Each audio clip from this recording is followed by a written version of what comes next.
you don't exclude men or the divine masculine, but you do have a very clear focus on the divine feminine and female.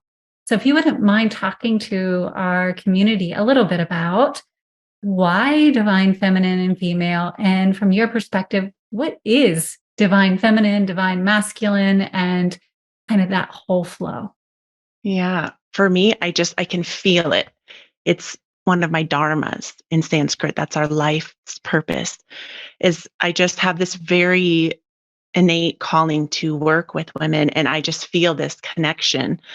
And again, it's not leaving out men. And I say to men all the time, if you want to understand the women in your life more, pick up a copy of my book to understand the women and the way that we're thinking and the way that we're feeling so you can connect with the women in your life more. Because right now it is this time of feminine rising and of us claiming our inner power and allowing us permission to claim our gifts that we have shoved down so much. And even me as a little girl, I was so shy and afraid but I always was so in tune with nature and I loved everything. I always was smiling. My heart has just always been, it's always been here. And I've just, in these last years, given myself permission to fully access it. And then it's this connection that I get and receive. And again, it's for both that feminine and masculine energy. And in yoga, we work at merging our feminine and our masculine, our Pingali Nadi and our Ida Nadis. It's merging and finding that balance, that ebb and flow. Because we all have days where we wake up and we're feeling maybe more soft and subtle and more compassionate and vulnerable. And then we'll have those days where you wake up and you're feeling like strong and determined to do all the things. And it's bringing those together and finding that the word balance, and like we use that in yoga and we have these balancing postures, but lately it hasn't really been resonating with me. I think balance can be such this dichotomy. So for me, it's more of this alignment, like finding this alignment and going with that ebb and flow of where your energy is at, right? And that feminine energy and awakening it. And through your topic of compassion.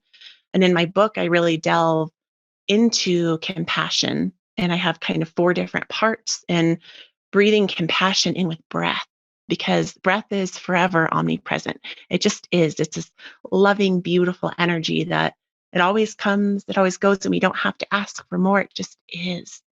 And when we can open our breath and expand that compassion towards ourselves, right? That's really allowing that feminine energy to awaken, inviting that Shakti. That's we call Shakti as our feminine nature within us.